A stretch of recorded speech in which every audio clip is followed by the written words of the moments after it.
have a question because I'm a mother, and even going to school and a entrepreneur. How do you juggle having 5 kids and being a wife to an activist and manage like? You know what? I get that question so much. And it's really caused me to really pause and think, like, how am I doing this? Because there are days when I'm just like, I can't think anymore. Like, I don't want to make another decision or think about another thing. Honestly, so I have 5 children, but my two oldest girls, they're college age. So one's 21, one's 18. I don't really have to take care of them. They're home now because their colleges are remote. They're shut down, and they're honestly a really big help to me. They really help with the younger three a lot. They help with the dog. They cook. They clean. Like, I did. That's one thing I definitely did right, was having like an older pair and giving a little break before I got to the rest of them, because those older two are really a big help. But honestly, I think if I had to say one thing, um, it, that one way that I do it is I let go of the things that I thought I had to do, the things that defined me as a wife and a mother.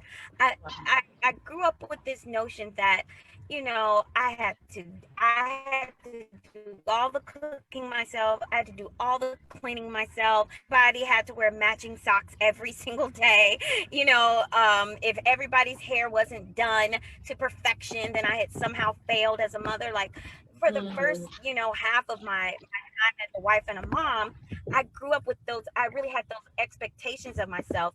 And as I started to, branch out, and I wasn't a stay-at-home mom anymore, and I wanted to go back to my career, and I wanted to go back to school and do all these other things, some of that stuff had to fall by the wayside.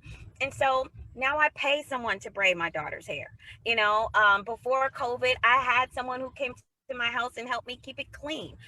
We live in Brooklyn, and so we have access to whatever kind of food we want, and I do takeout. And sometimes that takeout has vegetables, and sometimes it doesn't.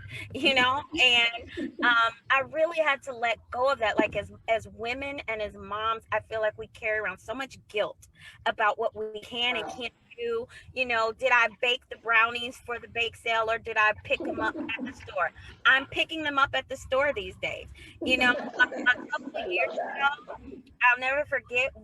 My kids, their school had an open house, and they asked parents to bring treats and stuff. And I made a quiche, and I made the crust from scratch, and I was like the Mhm. most popular mom in the classroom. And they were just like, "Oh, everybody's gonna want to invite you over for play dates with that quiche." And I was just so proud, girl. I cannot tell you the last time I made a quiche. Okay, like, it's just not happening right now. And I'm not saying it was easy. Like, it was definitely a journey.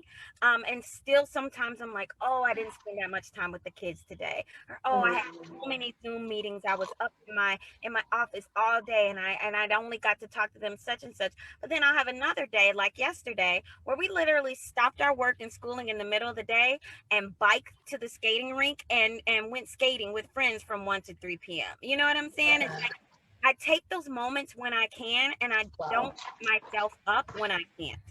And Love that. that's what I found